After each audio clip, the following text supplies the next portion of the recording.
Strejda Skrblík, ten měl vizi, koupil muzeum, měl plán rizí. Vyházel busty, sochy i rám a na zdi připevnil Agile Scrum plán. Kumulace funkce.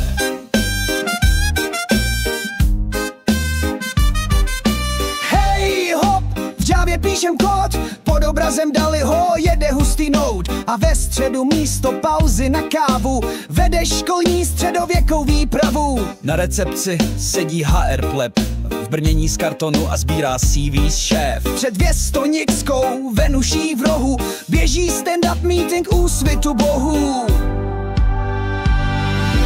Hej hop, bugy ničí naše nervy, strkáš svrklou hlavu do konzervy a když máš prodlevu v půl requestu, musíš zahrát husa po protestu.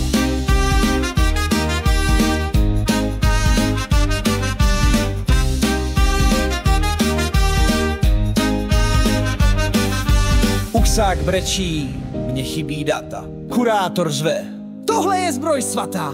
A tým lid sedí v tanku z výstavy, deployuje CD skrz krabice od kávy. Takže je muzeu, co smrdí křemíkem, v místě, kde Kafka by diskutoval s Gondíkem. A když přijde turista s očima do kořán, řekneš, tohle byl artefakt, teď je to blockchain plán. Kód a kosti koexistují hezky, na routru blikají dva černé blesky. A když máš release, tak dělej výklad, na nový režim musíš si zvykat. Věř mi, tenhle beat je auditní rituál, za poslech Bernáky, že účet roztrhá.